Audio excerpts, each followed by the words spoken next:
इटावा की जो घटना है वो बहुत ही निंदनीय और दर्दनाक घटना है, शर्मसार घटना है।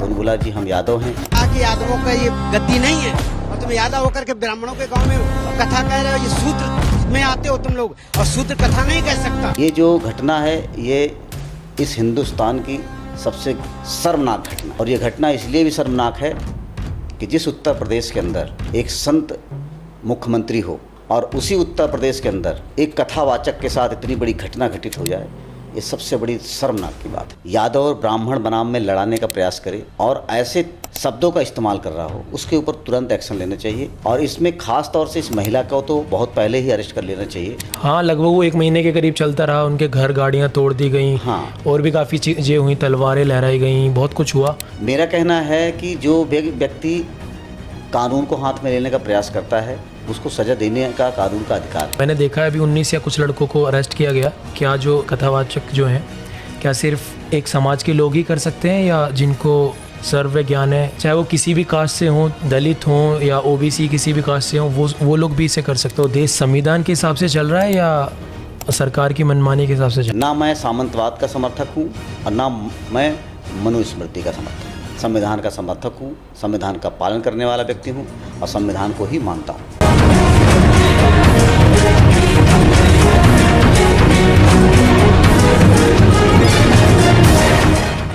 राम राम जी, आप सभी का स्वागत है हमारे यूट्यूब चैनल ताज़ी बात में। और आज के हमारे स्पेशल गेस्ट हैं विश्व यादव परिषद के राष्ट्रीय अध्यक्ष अवधेश यादव जी। आपके चैनल का बहुत बहुत धन्यवाद, आपके सभी दर्शकों का भी बहुत बहुत धन्यवाद। तो अवधेश यादव जी, अभी एक रिसेंट में घटना हुई इटावा ज़िले में, आप वहाँ पे गए भी थे, तो वहाँ का माहौल क्या था और क्या चीज़ें हुई उस बारे में आप थोड़ा बताएंगे?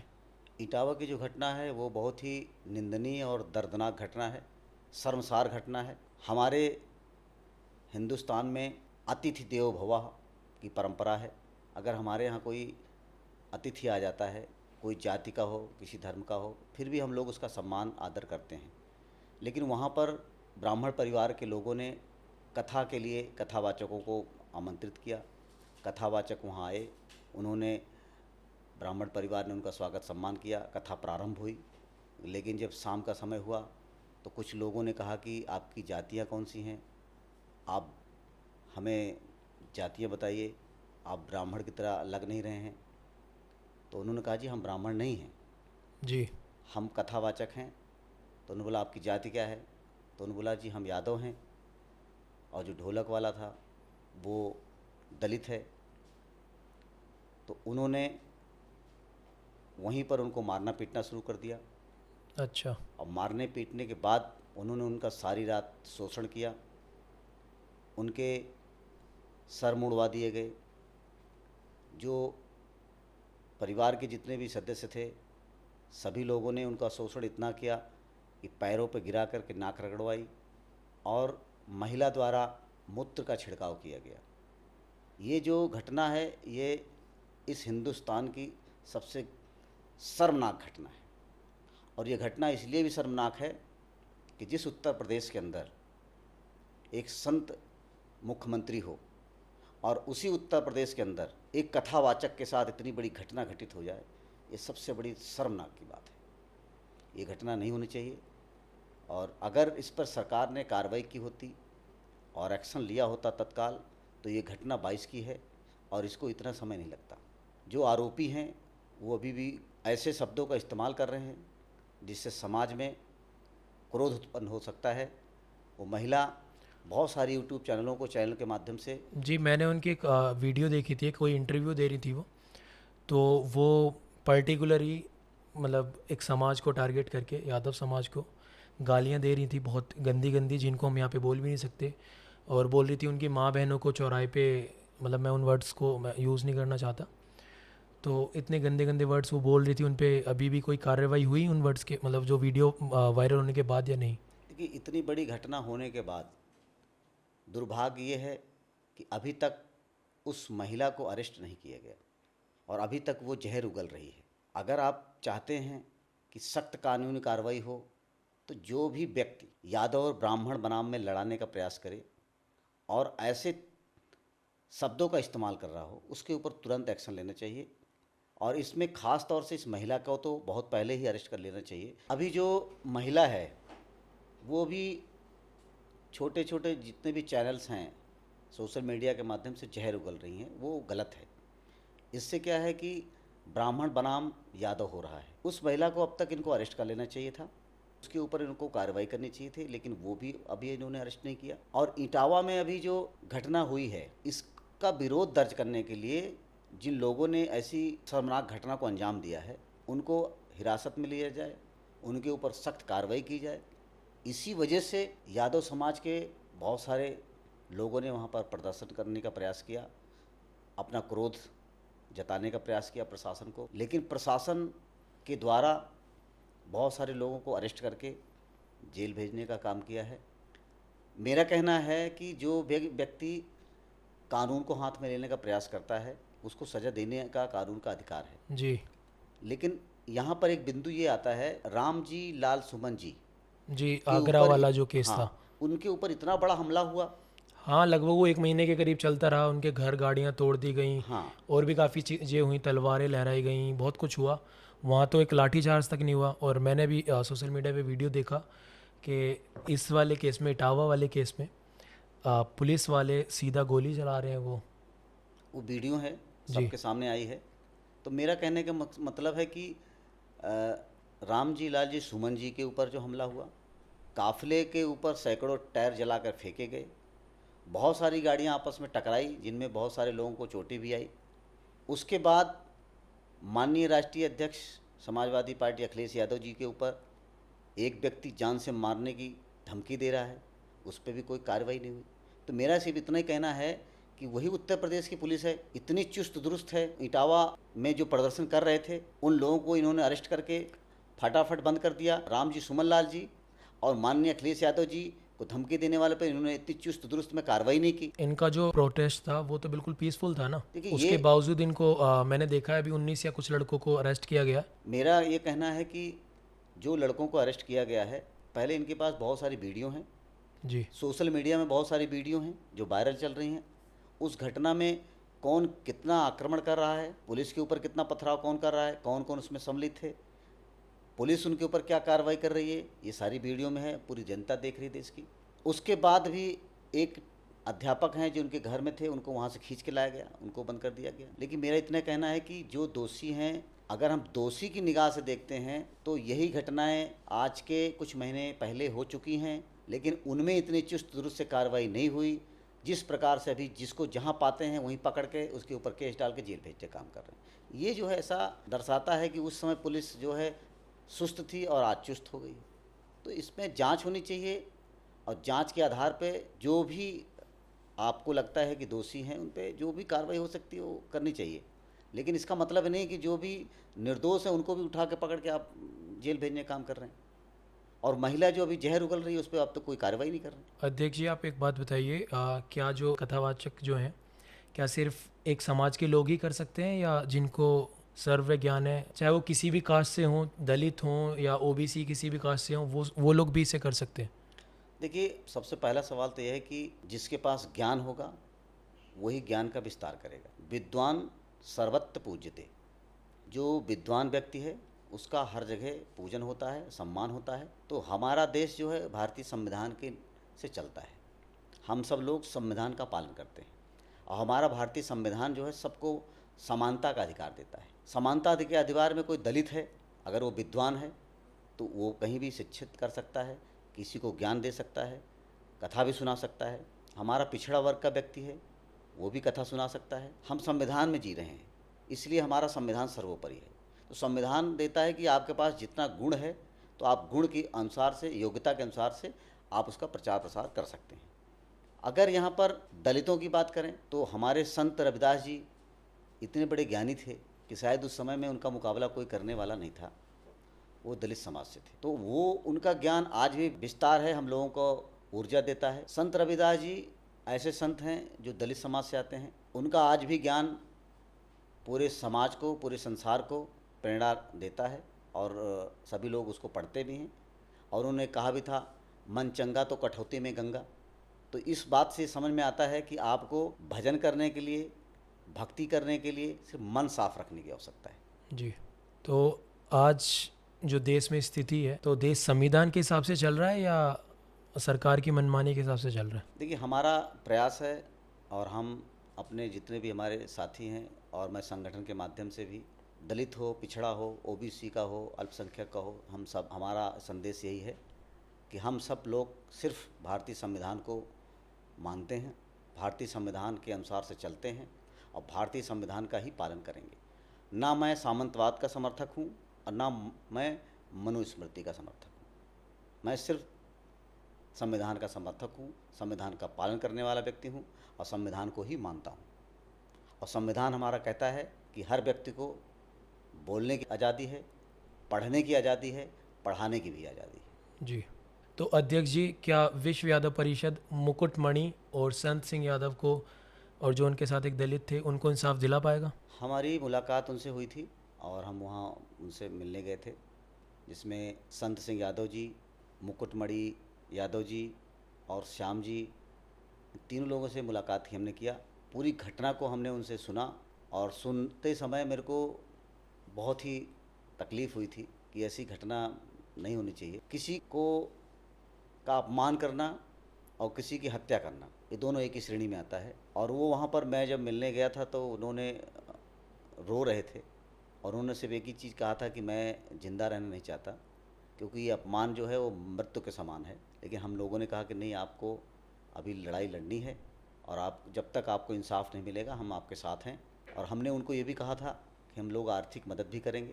जो श्याम हैं, मुकुटमणि जी हैं, संत सिंह जी हैं, हमने कहा तीनों लोग एक जॉइंट अकाउंट खुलवा लीजिए और जॉइंट अकाउंट खुलवाने के पश्चात हम पूरे समाज से आह्वान करेंगे कि आप लोगों की 5 रुपये, 10 रुपये, 200 रुपये, जो जिसकी जो सहयोग कर सकता है वो अपनी स्वेच्छा से उनकी मदद करेगा। ये हमने उनको आश्वासन दिया है और हम इस पे काम भी कर रहे हैं। जी। और जब तक न्याय नहीं मिलेगा तब तक हम लोग शांत से नहीं बैठेंगे। हम सब अभी इस पे अडिग हैं, सड़क से लेकर के और सर्वोच्च न्यायालय तक की लड़ाई हम जरूर लड़ेंगे। तो अध्यक्ष जी, ये तो एक तरफ का विषय हो गया। कुछ बाद में कुछ रील्स वगैरह, मतलब सोशल मीडिया के माध्यम से ये भी देखा जा रहा है कि जो महिलाएं वो आरोप लगा रही हैं उन संतों पे कि इन्होंने हमारे साथ छेड़छाड़ मतलब कि पूजा पाठ के दौरान भी, प्रसाद के टाइम भी, और भी चीज़ें वो बता रही हैं। तो इनमें क्या सच्चाई है? देखिए, सबसे पहला सवाल तो यह है कि आपके यहाँ कथा हो रही है, कथा होने के बाद आप उसकी आईडी देख रहे हैं, तो यहीं से पता लगता है कि ये बंदे की आईडी क्यों देख रहे हैं। इसका मतलब है कि आपको शक है कि ब्राह्मण नहीं कथावाचक। अब आप ये देख रहे हैं ब्राह्मण नहीं है, ये यादव है, ये दलित है, तो इसकी कुटाई कर देंगे। कुटाई करने के बाद जब 4 दिन निकल जाते हैं तो उसके बाद ये आरोप लगाते हैं कि हमको छेड़ा है। पूरी दुनिया में, पूरे देश में आक्रोश पैदा होता है। अगर ऐसी कोई घटना थी तो वहाँ पर इतनी पब्लिक थी, इतनी भीड़ थी, उनके बीच में कोई ऐसी घटना करेगा तो सबसे पहले वो पुलिस को सूचित करेगा। जी। तो ये सरासर ये महिला जो है अपने बचाव में ऐसा कर रही हैं कि हम 4 दिन हो गया, पूरे समाज के लोग, पूरे देश के लोग आक्रोशित हैं, तो उससे बचने के लिए न कहीं ऐसी आरोप लगा करके बचने का एक रास्ता ढूंढ रही हैं। तो सोशल मीडिया के माध्यम से मैंने देखा है कि संत जी के आधार कार्डों को भी 2 दिखाया जा रहा है, तो उसमें कौन सा आधार कार्ड सच है वो आप मेरे को बताएंगे? देखिए, आधार कार्ड जो है वो जांच का विषय है। जी। आज के समय में जितने भी आधार कार्ड बनते हैं वो सबके फिंगरप्रिंट से बनते हैं। जी।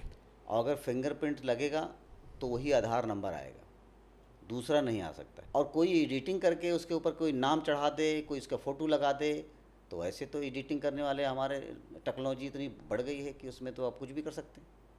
लेकिन जब आप हकीकत उसकी जांच करेंगे तो आप जब थंबनेल लगाएंगे, आपका अंगूठा स्कैन होगा तो सामने उसका नाम और आधार नंबर आ जाएगा। ये ओरिजिनल आधार माना जाएगा। बाकी तो फिर एडिटिंग करके कुछ भी कर सकता है। आरोप लगाने वाले की तो कोई लिमिट ही नहीं। तो समाजवादी पार्टी के राष्ट्रीय अध्यक्ष जी ने जो पीड़ित लोग थे उनको अपने कार्यालय बुला के सम्मानित किया, तो जगत गुरु शंकराचार्य जी ने कहा क्या, तो अखिलेश जी ने उनको सम्मान दे के गलत किया है। इस पे आप क्या कहना चाहेंगे? देखिए, पहले तो कथावाचकों का जो अपमान हुआ था जी। और इतना शर्मनाक अपमान हुआ था, उसको माननीय अखिलेश यादव जी अपने कार्यालय बुला करके सम्मान दे करके उनके मनोबल को थोड़ा बढ़ाने का प्रयास किया कि ये व्यक्ति ऐसा टूट चुका है कि ऐसा ना हो कि कोई गलत कदम उठाएं। तो अगर हम लोग इनका मनोबल नहीं बढ़ाएंगे, सम्मान दे करके इनको उस पीड़ा से दूर नहीं करेंगे, तो कौन करेगा। और कोई व्यक्ति अगर तकलीफ़ में है, उसको हम किसी प्रकार से अगर खुशी कर सकते हैं, तो ये हमारा काम है और करना चाहिए। और जगत गुरु जी ने जो कहा है, मैं उस पर टिप्पणी तो नहीं करना चाहता हूँ, लेकिन मैं इतना ही कहूँगा कि हर पीड़ित को का दर्द समझिए, उसका दर्द किस प्रकार हम दूर कर सकते हैं, उसका प्रयास करना चाहिए। तो माननीय अखिलेश यादव जी ने उनका सम्मान करके उस पीड़ा को थोड़ा सा कम करने का प्रयास किया।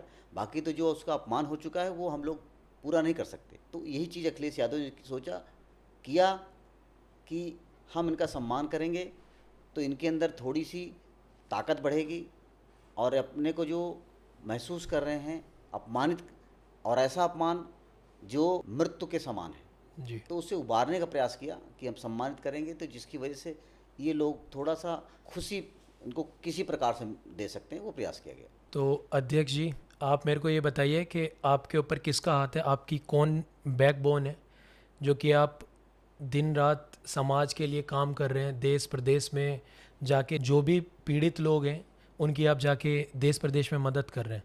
देखिए, हमारा सहारा तो बहुत बड़ा व्यक्ति तो नहीं कह सकते, हमारे सर के ऊपर हाथ है, तो हमारे दादा श्री कृष्ण का हाथ है और 26 करोड़ यदुवंशियों का हमारा साथ है। ये ताकत है हमारे पास। जी। दादा श्री कृष्ण का हाथ है और 26 करोड़ यदुवंशियों का साथ है। ये है हमारी ताकत। इसके दम पर पूरे हिंदुस्तान के अंदर जोश और पूरी ऊर्जा के साथ काम कर रहे हैं। और हमारा मकसद है, हमारा लक्ष्य है कि हर यादव की पीड़ा को किस प्रकार दूर किया जा सके, यादव का शोषण किस प्रकार कम किया जा सके और पूरे हिंदुस्तान के यादवों को एक जोड़ करके उस ताकत को किस प्रकार से इकट्ठा कर सकें, इस पर हम काम कर रहे हैं। तो अध्यक्ष जी, आपके मन में कैसे ख्याल आया कि आप समाज सेवा करें और किससे आपने प्रेरणा ली समाज सेवा करने की? देखिए, हमारे मन में है कि समाज सेवा ईश्वर की सेवा है और मेरे दादाजी स्वतंत्रता सेनानी थे, तो उनके अंदर जो गुण थे वो हमने बचपन में देखे हुए थे, तो कहीं ना कहीं वो मेरे को प्रेरणा देते हैं। और जो शक्ति है और उनकी जो काम करने का इच्छा शक्ति थी, वो कहीं ना कहीं हमें याद दिलाती है कि उस अंग्रेज़ों के खिलाफ़ उस लड़ाई में उन्होंने संघर्ष किया, तो आज तो हमारा देश आज़ाद है। जी। तो आज तो हमें लड़ने में इतना मेहनत नहीं करनी पड़ेगी, हम संविधान में जी रहे हैं। और फिर भी अगर हमारे यादव समाज के अंदर शोषण हो रहा है, रुक नहीं रहा है, तब हम चैन से बैठे हुए हैं। तो हमें आज हर शोषित, वंचित, पीड़ित की आवाज़ बनना है, उनकी दुख और तकलीफ़ को दूर करने का प्रयास करना है, यही हमारा मकसद है। तो अध्यक्ष जी, मैंने आपके इंस्टा हैंडल को देखा है, आप आए दिन किसी न किसी क्षेत्र में अहिर रेजिमेंट के बोर्ड का उद्घाटन करते रहते हैं और अभी जो इटावा का जो एक केस चल रहा है उसमें भी अहिर रेजिमेंट को एक अलग तरीके से दिखाया जा रहा है, उस बारे में आप क्या कहना चाहेंगे? देखिए, वहाँ पर जो घटना हुई थी वो संत सिंह यादव जी और मुकुट मणि यादव जी और श्याम जी, इनके लिए लोग गए थे और इसके लिए वो विरोध प्रदर्शन कर रहे थे कि प्रशासन सख्त कार्रवाई करे और यादव अगर कहीं पहुंच जाए तो उसका आप हमेशा रेजिमेंट के नाम से जोड़ देंगे। अब ये तो है नहीं कि वहाँ धरना प्रदर्शन करेंगे तो रेजिमेंट मिल जाएगी। रेजिमेंट अगर लेनी हो तो बहुत सारे रेजिमेंट की यात्राएं हैं, बहुत सारे रेजिमेंट के कार्यक्रम चल रहे हैं, लेकिन कहीं ना कहीं वो प्रशासन इसको रेजिमेंट से जोड़ने का प्रयास कर रहा है, ये मेरा मानना है। अध्यक्ष जी, अभी मैंने देखा कुछ टाइम पहले कुछ ज़िलों में जो अहिर रेजिमेंट के बोर्ड्स लगाए गए समाज के लोगों के थ्रू, तो उनको हटाने का काम किया गया, कहीं पे उन पे पेंट किया गया है, तो कुछ दूसरे समाज के लोग उन पे आपत्ति जता रहे हैं, उनको रात को उखाड़ दे रहे हैं, कोई रात को पेंट कर दे रहा है, तो उस पर आपका क्या विचार है? देखिए, जो कोई रात्रि में कार्य करे तो रात्रि में कार्य करने वाले व्यक्ति को चोर कहा जाता है। अब रात में अगर किसी ने कोई बोर्ड काट दिया, बोर्ड पे पेंट मार दिया, तो देखो जी, वहाँ का कैमरा तो लगा नहीं जी। और किसी की निगाह में नहीं, उसमें हम लोग कंप्लेन करते हैं प्रशासन में और अगर कोई फुटेज हमारे पास होगी कौन उखाड़ रहा है तो हम उस पर कार्रवाई भी कराने का प्रयास करेंगे। और सबसे इम्पोर्टेंट जो चीज़ है बोर्ड की, तो मैं आपके इस चैनल के माध्यम से अपने समस्त यादवों को मैं कहूँगा कि जो भी आप बोर्ड लगाते हैं उसमें दो चीज़ों का आप ज़रूर ख्याल रखिए जी कि जहाँ पर बोर्ड आप लगा रहे हैं वो बोर्ड जो है आपकी जगह पे होना चाहिए, जी या जिसकी भी जगह पे आप बोर्ड लगा रहे हैं उसकी सहमति अनिवार्य है। सरकारी संपत्ति पे बोर्ड नहीं लगाएंगे आप, जी अपनी निजी संपत्ति पे लगाएंगे। यादव अपनी संपत्ति पे लगाएगा, यादव इतना कमज़ोर नहीं है कि उसके पास जगह नहीं है लगाने के लिए, अपनी संपत्ति पे यादव बोर्ड लगाएगा। जी और जो बोर्ड बनाया जाएगा उसमें कहीं पर भी ऐसे शब्दों का इस्तेमाल ना हो जिससे किसी और समाज के लोगों को तकलीफ़ हो सके। तो अध्यक्ष जी, मैंने ज़िलों में देखा है गांव के बाहर बोर्ड लगे हुए, उन पे एक टैगलाइन रहती है, अही रेजिमेंट हक है हमारा। तो रेजिमेंट की मांग आप क्यों करना चाहते हैं और समाज क्यों मांग करना चाहता है? देखिए, रेजिमेंट जो है वो मान सम्मान और स्वाभिमान की लड़ाई का हिस्सा है। हमारे देश के अंदर जाति के नाम पर, धर्म के नाम पर, क्षेत्र के नाम पर रेजिमेंट बनाई गई हैं, और जिन समाज के लोगों का सेना में सबसे ज़्यादा योगदान है जी उनके नाम से आज तक कोई रेजिमेंट नहीं बनाई गई। तो मेरा मानना है कि हिंदुस्तान की फ़ौज में सबसे ज़्यादा अगर किसी को योगदान है तो अहीरों का योगदान है। तो अन्य जातियों की रेजिमेंट बनी हुई है तो अहीर रेजिमेंट क्यों नहीं? ये मेरा देश की सरकार से सवाल है कि यादवों की भी रेजिमेंट बनाई जाए। और इसी सिलसिले में खिड़की दौला पर अनिश्चितकालीन धरना प्रदर्शन चल रहा है और सभी नेताओं से भी बातें हुई हैं, कांग्रेस ने भी, समाजवादी पार्टी ने भी और इंडिया गठबंधन के समस्त लोगों ने भी इसका समर्थन किया है कि अगर हमारी सरकार बनेगी तो हम रेजिमेंट्स को बनाएंगे। और बीजेपी में जितने भी नेता हैं यादव समाज के, उन्होंने भी आश्वासन दिया कि हम प्रयास कर रहे हैं, लेकिन अभी बीजेपी सरकार की तरफ से ऐसा कोई संदेश नहीं आया है कि अही रेजिमेंट बनाई जाए। तो जैसे अभी बीजेपी के नेताओं की बात की आपने, तो मध्य प्रदेश के सीएम है डॉक्टर मोहन यादव जी, उनकी तरफ से कोई भी टिप्पणी नहीं आई है इटावा को लेके, तो उस पर आप क्या कहेंगे? मैं इतना कहूँगा कि ये दुर्भाग्य है कि हमारे समाज के लोग हमारे समाज के लोगों के लिए बोल नहीं रहे हैं। ये हमारा समाज का दुर्भाग्य है कि अगर हमारे समाज का कोई लीडर है, इतने बड़े पदों पर बैठा हुआ है, जो हमारी मदद कर सकता है, और अगर इस परिस्थिति में हमारे समाज की वो मदद नहीं करता, इस घटना का विरोध नहीं करता है और अपना एक वक्तव्य नहीं देता है, तो इसमें मैं मानता हूँ कि ये हमारा एक दुर्भाग्य है कि हमारे समाज के बहुत सारे ऐसे लीडर हैं जो इस घटना पे एक शब्द बोलना नहीं चाहते। तो अब उनके लिए मैं कुछ कह नहीं सकता, और मुझे यादव समाज ने यादव समाज के लिए नेतृत्व दिया है, तो मैं यादव समाज के लिए लड़ूंगा, और जब तक सांस है तन में तब तक ये लड़ाई जारी रहेगी। विश्व यादव परिषद जो आपका संगठन है, उसमें आप रात दिन एक करके हर प्रदेश में और हर राज्य में जाके आप काम कर रहे हैं ज़मीनी स्तर पे, और यादवों में आपको एक बहुत बड़े लीडर के रूप में देखा जाता है। तो क्या आप इन फ्यूचर भारत की राजनीति में उतरने वाले हैं? देखिए, मैं इतना ही कहूँगा कि राजनीति अलग विषय जी। है और समाज सेवा अलग विषय है।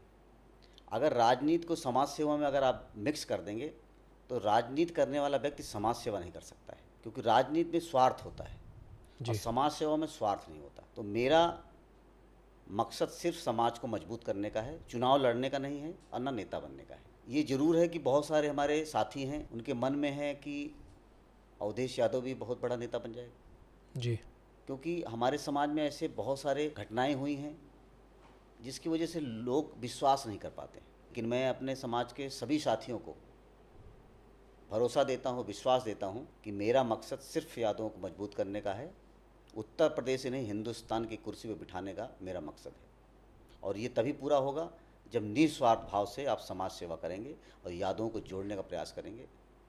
इसी लक्ष्य पे मैं काम कर रहा हूँ। तो जैसे देश प्रदेश में यादवों के अनेकों संगठन हैं, तो उस पर आपके क्या विषय है? देखिए, हमारे देश में 26 करोड़ से अधिक संख्या में यादव हैं जी, और अनेकों जो संगठन हैं वो सब यादवों को जोड़ने का, मजबूत करने का कार्य कर रहे हैं। सब अपनी अपनी ताकत के अनुसार से कर रहे हैं।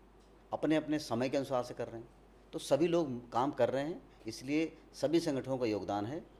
और मेरा मानना है कि जिसके हाथ में पीताम्बर होगा, अवधेश यादव उसके साथ होगा, ये मेरा मानना है। अध्यक्ष जी, मेरा लास्ट सवाल है आपसे। जो आजकल ये सोशल मीडिया पे चल रहा है, यादव बना ब्राह्मण, तो ये जो चीज़ें सोशल मीडिया पे फैलाई जा रही हैं गलत तरीके से, तो इनको कैसे ख़त्म किया जा सके? देखिए, पहला तो ये सवाल है कि ब्राह्मण बनाम यादव है ही नहीं। ब्राह्मण बनाम यादव इसलिए नहीं हो सकता कि ब्राह्मणों का सबसे बड़ा मित्र कोई है तो यादव है। ये इतिहास में आप देखिए, सुदामा और कृष्ण का प्यार। तो मेरा कहने का मकसद है कि कुछ लोग हैं, उनकी वजह से आप ब्राह्मणों को, पूरे ब्राह्मणों को आप समझेंगे गलत हैं, तो ऐसा नहीं। ब्राह्मण और यादव जी कृष्ण और सुदामा की जोड़ी की तरह है, और कृष्ण और सुदामा की जोड़ी को कभी किसी ने तोड़ा नहीं है, न तोड़ सकता है। जी अब उसमें जो रावण जैसे ब्राह्मण हैं, उनका त्रेता में भी तिरस्कार हुआ था, और इस कलयुग में उनका तिरस्कार होगा। ये ब्राह्मण भी तिरस्कार करेगा और यादव भी उनका तिरस्कार करेगा, जो तोड़ने का, मरोड़ने का और अलग करने का, लड़ाने का प्रयास करेगा। तो मैं इतना कहूँगा कि हम ब्राह्मण समाज के अपने साथियों से और यादव समाज के भी साथियों से, इस कृष्ण और सुदामा की इस कथा को, इस जोड़ी को हमें मजबूत करना है, बना के रखना है। लेकिन जो रावण जैसे ब्राह्मण हैं, जिन्होंने संत सिंह यादव और मुकुटमणि शास्त्री और श्याम जी के ऊपर जो अत्याचार किया है, वो एक राक्षस के समान है। ऐसे राक्षसों को हिंदुस्तान में और समाज में तिरस्कार करना चाहिए, जिससे कि आने वाले अन्य घटनाओं में सबक दिया जा सके। तो मेरा आप सभी से बस ये अनुरोध है कि आप सभी छत्तीस बिरादरी को जोड़ें, और जो भी यादव ब्राह्मण या अदर कास्टों के साथ जो भी चीज़ें चलती रहती हैं सोशल मीडिया के माध्यम से, भाई इन सब चीज़ों को बाइकआउट करें और सारी छत्तीस बिरादरी को एक साथ रखें, और देश प्रदेश को आगे बढ़ाएं। जय हिंद, जय भारत। जय श्री कृष्ण।